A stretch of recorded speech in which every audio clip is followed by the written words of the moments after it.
समाजवादी इसके नहीं, क्योंकि ये लोग देश विरोधी लोग हैं। इनकी मानसिकता देश विरोध की है। इन्होंने अभी तक जितना भी न तो इनको देश के हित से कोई मतलब है, न देश के अहित से कोई मतलब है, इसलिए ये लोग ठीक नहीं है। आप उनके विकासों को देख लीजिए और भारतीय जनता पार्टी के केवल 10 साल के विकास को आप देख लीजिए। यहाँ पे मेडिकल कॉलेज बन गया है, यहाँ पे सिराथू में आप महिला डिग्री कॉलेज बन गया है, ITI है। चुनाव को देखने की बात नहीं है, चुनाव सबको दिखाई दे रहा है। पूरे देश में जनता ने जो ठान लिया है कि पूरे प्रदेश को समाजवादी पार्टी का जो नाम है वो सिर्फ कागजों पर है। इसके अलावा समाजवादी पार्टी ने उसको परिवारवादी पार्टी बोला जाए तो ठीक है। उत्तर प्रदेश की 50वीं लोकसभा सीट कौशाम्बी में इन दिनों सियासत गरमाई हुई है, जहां एक तरफ बीजेपी ने 2 बार के सांसद विनोद सोनकर को मैदान में उतारा है, तो वहीं समाजवादी पार्टी ने कौशाम्बी के विकास पुरुष कहे जाने वाले इंद्रजीत सरोज के पुत्र पुष्पेंद्र सरोज को मैदान में उतारा है।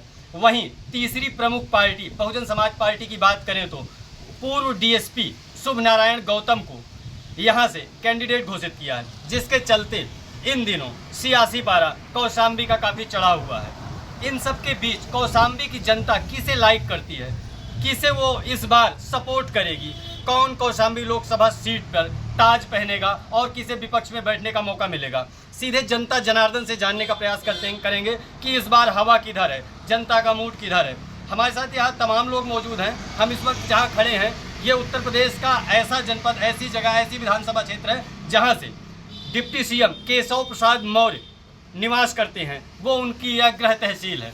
यहाँ के बहुत सारे मतदाता हमारे साथ मौजूद हैं, इनसे जानने का प्रयास करेंगे कि इस बार हवा किधर है। क्या नाम है भाई साहब आपका? रामेंद्र कुमार मिश्रा, जिलाध्यक्ष केसरिया हिंदू वाहिनी कौशाम्बी। रावेंद्र जी, इस बार हवा किधर है चुनाव? सीधे सीधे माननीय नरेंद्र मोदी जी के नेतृत्व में बीजेपी सरकार बनाने जा रही पूर्ण बहुमत से हम लोग यहाँ कौशाम्बी से आदरणीय विनोद सोनकर जी को जिला करके मोदी जी के हाथों को मजबूत करने का कार्य करेंगे। समाजवादी क्यों नहीं? समाजवादी इसके नहीं, क्योंकि ये लोग देश विरोधी लोग हैं। इनकी मानसिकता देश विरोध की है। इन्होंने अभी तक जितना भी हमारे आदरणीय मोदी जी ने देश के लिए किया है, इन्होंने सिर्फ उसका विरोध किया है। ये ना तो अपनी राजनीति, इनका राजनीति का स्तर इतना गिर चुका है कि ये विरोध करने में ये भी नहीं देखते हैं कि कहाँ पे देश का हित है, कहाँ पे देश का अहित है। न तो इनको देश के हित से कोई मतलब है, न देश के अहित से कोई मतलब है, इसलिए ये लोग ठीक नहीं है। हम लोग इनको कभी वोट नहीं किए हैं और ना ही कभी करेंगे भविष्य में। एक प्रत्याशी और है शुभ नारायण गौतम, जो बहुजन समाज पार्टी की तरफ से कैंडिडेट हैं, उनके विषय में क्या राय है? ये डमी कैंडिडेट हैं, ये जीत नहीं पाएंगे। इनको वोट देना कुएं में डालने जैसा है, इसलिए इनको वोट नहीं देंगे। हम विनोद सोनकर जी को ही वोट देंगे और मोदी जी के हाथों को मजबूत करेंगे। हमारे यहाँ राम मंदिर बन गया, 370 हट गई और UCC लागू होने वाला है, CAA हो गया। इतने बड़े बड़े कार्य किए हैं आदरणीय मोदी जी ने, तो इसलिए हम लोग मोदी जी को ही वोट करेंगे। मोदी जी के नाम पे हम आदरणीय विनोद सोनकर जी को ही वोट करेंगे। एक बार फिर से 400 पार। जैसा कि इन्होंने बताया, हम मोदी जी को ही वोट करेंगे, उनके नाम पर वोट करेंगे। हमारे साथ इस वक्त मौजूद हैं सिराथू के चेयरमैन साहब। बहुत बहुत स्वागत है आपका। जी धन्यवाद भाई साहब। चुनाव चल रहा है, लोकसभा चुनाव, 20 तारीख को मतदान होना है यहाँ पे। इस बार हवा किस तरफ है? देखिए भाई साहब, आप पूरे भारतवर्ष में केवल भाजपा मय है और भाजपा सरकार बनाने जा रही नरेंद्र मोदी के नेतृत्व में पुनः तीसरी बार सरकार बनने जा रही। आप देख रहे हैं कि पूरे भारतवर्ष राममय और उनके कार्यों को देखते हुए आपने देखा होगा कि मोदी जी ने किस तरह के भारत के नाम विदेशों में किया है। इस संदर्भ में आप पूरे भारतवर्ष के किसी राजनीतिक दल से ही पूछ लिया जाए, जितने भी राजनीतिक दल हैं, कि नरेंद्र मोदी जी ने भारत के लिए क्या किया। जैसा कि 2 कैंडिडेट और हैं, एक समाजवादी की तरफ से हैं जिनके पिता को कहीं ना कहीं अगर देखा जाए तो लोग कौशाम्बी के विकास पुरुष के नाम से जानते हैं। उनके बेटे पर समाजवादी पार्टी ने दांव आजमाया है, किस तरह से देखते हैं इसे? देखिए, माननीय इंद्रजीत सरोज यहाँ से 4 बार कैबिनेट मिनिस्टर रहे। 4 बार की बसपा की गवर्नमेंट में वो 4 बार कैबिनेट मिनिस्टर रहे हैं। आप उनके विकासों को देख लीजिए और भारतीय जनता पार्टी के केवल 10 साल के विकास को आप देख लीजिए। यहाँ पे मेडिकल कॉलेज बन गया है, यहाँ पे सिराथू में आप महिला डिग्री कॉलेज बन गया है, ITI है, और यहाँ पर आयुष चिकित्सालय 50 बेड का बना हुआ है। लोग गरीबों को जो अन्न की योजना चल रही है, जो गरीब अन्न योजना पा रहे हैं। आप कोरोना काल में देखा है कि लोगों को खाने के लिए मुसीबत पड़ गई थी। भारतवर्ष पूर्णतः बीमारी से ग्रसित था। उस समय माननीय नरेंद्र मोदी जी ने और माननीय योगी जी ने जो देश के लिए किया है, आप सब जानते हैं, पूरी जनता जानती है। गरीबों के लिए जो अन्न योजना चलाया, उससे लोग लाभान्वित हुए और लोग जीने का और खाने का सहारा मिला। और भी लोग हैं यहाँ पे। क्या नाम भैया आपका? क्या? कुलदीप सिंह जी। लोकसभा चुनाव आ रहे हैं, 20 तारीख को यहाँ मतदान होना है। अगर हम बात करें समाजवादी, बीजेपी और बहुजन समाज पार्टी, इन तीनों पार्टियों ने अपने उम्मीदवार उतार दिए हैं। इन सब के बीच आपके सिराथू से छेदू चमार भी हैं जो कि चुनावी मैदान में। किस तरह से इस चुनाव को आप देखते हैं? इस बार चुनाव को कैमरे की तरफ, चुनाव को देखने की बात नहीं है। चुनाव सबको दिखाई दे रहा है। पूरे देश में जनता ने जो ठान लिया है कि पूरे प्रदेश को भगवामय करना है, और जो मोदी जी द्वारा नारा दिया गया है अब की बार 400 पार, उसको निश्चित तौर पर भारतीय जनता पार्टी 400 की जादुई आंकड़ी को पार करते हुए अपने सरकार बनाएगी। समाजवादी पार्टी ने एक युवा प्रत्याशी को उतारा है पुष्पेंद्र सरोज के नाम से, उनके विषय में क्या राय है? समाजवादी पार्टी के बारे में आप बात कर रहे हैं तो मैं आपको स्पष्ट बता दूं कि समाजवादी पार्टी का जो नाम है वो सिर्फ कागजों पर है। इसके अलावा समाजवादी पार्टी ने उसको परिवारवादी पार्टी बोला जाए तो ठीक है।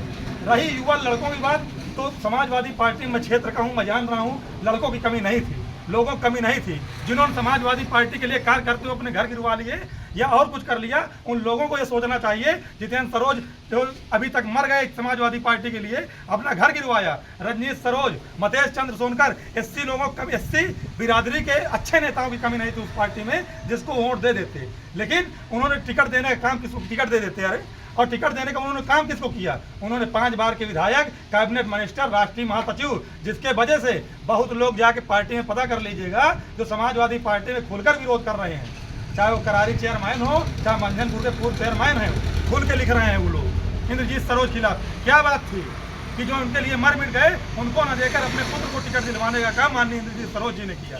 और इंद्रजीत सरोज और अखिलेश यादव दोनों में कोई अंतर नहीं है।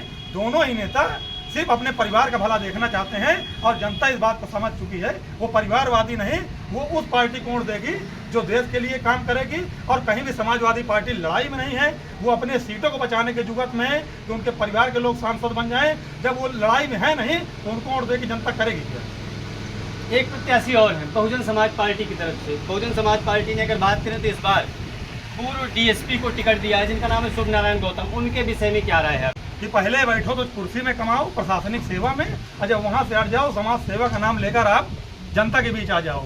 आप जिस व्यक्ति का नाम ले रहे हैं उसको मैं नहीं, मेरे जिले की 80% जनता, 90% जनता जानती नहीं होगी चेहरे से। आप उनको लड़ाई में कहाँ से ले आए?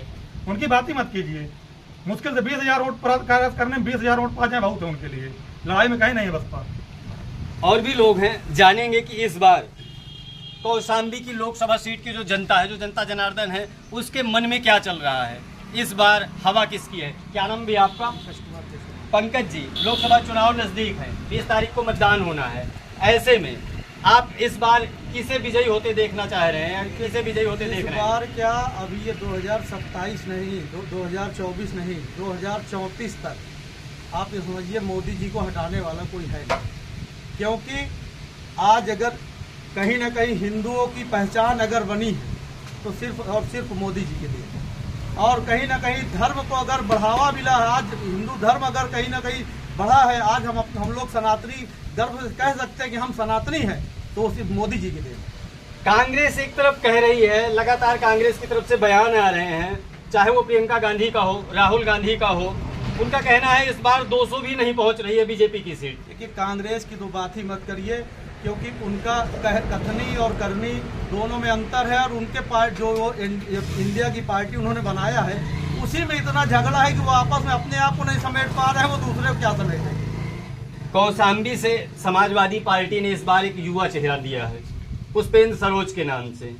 इसको आप किस तरह से देखते हैं कौशाम्बी की राजनीति में? पुष्पेंद्र सरोज जी को टिकट पार्टी ने उन्हें दिया है, मगर पुष्पेंद्र सरोज जी को कौन जानता है? एक भी व्यक्ति अगर कौशाम्बी का कोई भी युवा बता दे कि ये, अगर उनको यहाँ से निकाल दिया जाए, वो बता दे कि ये पुष्पेंद्र सरोज जी हैं, तो मैं अब आपको कहूंगा कि नहीं वो जीत सकते हैं, मगर एक भी युवा पुष्पेंद्र सरोज जी को नहीं जानता, वो कैसे पार्टी जीता गए बताइए आप। उनके पिता जिन्हें कौशाम्बी के विकास पुरुष के नाम से जाना जाता है, वो उनके पीछे खड़े हैं, वो चुनाव प्रचार में जा रहे हैं, तो कहीं ना कहीं असर तो रहेगा। देखिए 4 बार के विधायक रहे हैं, मंत्री रहे हैं, कैबिनेट मंत्री रहे हैं उनके पिता, मगर आप कौशाम्बी में अगर कहें तो सिर्फ मंझनपुर, वो भी 4 बार जो कोई पद पे बैठता है तो कुछ ना कुछ तो काम करता ही है, बाकी और कहाँ विकास है बताइए। हमारे सिराथू में क्या चीज़ उन्होंने दे दिया कि जो हम उनके विकास के राग को सुने और जाके उनको वोट करें। हम लोग सिर्फ और सिर्फ भाजपा वोट करेंगे। और भी लोग हैं, क्या नाम भैया आपका? जितेंद्र कुमार मौर्य जी। चुनाव आ रहा है, इस बार कौन जीतता दिखाई दे रहा है आपको? भारतीय जनता पार्टी आदरणीय नरेंद्र मोदी। क्यों? समाजवादी पार्टी या इंडिया गठबंधन क्यों नहीं? समाजवादी पार्टी तो समाप्तवादी पार्टी बन चुकी है। इस बार तो लगता है, पिछले जो है 2019 में उनकी 5 सीटें थी, इस बार लगता है कि एक भी सीट नहीं आएगी। इस बार जो है उत्तर प्रदेश की 80 की 80 सीटें भारतीय जनता पार्टी जीतने जा रही है। समाजवादी पार्टी से युवा नेता को इस बार मौका दिया गया है, इस पर क्या कहेंगे आप? युवा नेता कह रहे हैं, हम तो कह रहे हैं कि लंदन की पढ़ाई उनकी डाढ़ है। अगर वो लंदन से पढ़ करके आए तो उनको भारत में और उत्तर प्रदेश में जनसेवा के रूप में कोई गवर्नमेंट सर्विस पे जाना चाहिए। अगर वो इस योग्य नहीं है तो चुनाव में जा रहे हैं, इसका मतलब कि उनकी लंदन की पढ़ाई डाढ़ गई। आदरणीय इंद्र सरोज जी के जो बेटे हैं वो कोई मतलब के नहीं है, और वो चुनाव भी लड़ेंगे तो कोई मतलब नहीं होगा उत्तर प्रदेश में या कौशाम्बी में। मौजूदा जो 2 बार के सांसद हैं विनोद सोनकर, इनके अब तक के 10 सालों के कार्यकाल से कितना संतुष्ट हैं आप? बिल्कुल संतुष्ट है। आदरणीय नरेंद्र मोदी जी के काम से संतुष्ट है, और जो सांसद विनोद सोनकर जी के काम से संतुष्ट है, क्योंकि हमारे जनपद में बहुत सारे कार्य हुए जो कभी कल्पना हम लोग नहीं किए थे। कौशाम्बी में काम होने का आदरणीय केशव प्रसाद मौर्य जी की सरकार में, आदरणीय नरेंद्र मोदी जी की सरकार में बहुत सारे काम हुए। आज हमारे कौशाम्बी में और पूरे उत्तर प्रदेश और भारत में विकास दिख रहा है। जैसा कि अभी आपने देखा, हम मौजूद हैं सिराथू विधानसभा क्षेत्र में, जो डिप्टी सीएम केशव प्रसाद मौर्य की गृह तहसील है। यहाँ हमने कई लोगों से उनके विचार जाने। लगभग सभी लोगों को कहना था इस बार बीजेपी ही कौशाम्बी सीट पर कब्जा करेगी। कौशाम्बी से कैमरा पर्सन के साथ कुलदीप द्विवेदी, पंजाब केसरी। हमसे जुड़े रहने के लिए हमारे YouTube चैनल को सब्सक्राइब करें और नई वीडियो की नोटिफिकेशन के लिए बेल आइकॉन को दबाएं। अगर आप ये वीडियो Facebook पर देख रहे हैं तो लाइक जरूर करें और ज्यादा से ज्यादा शेयर करें। धन्यवाद।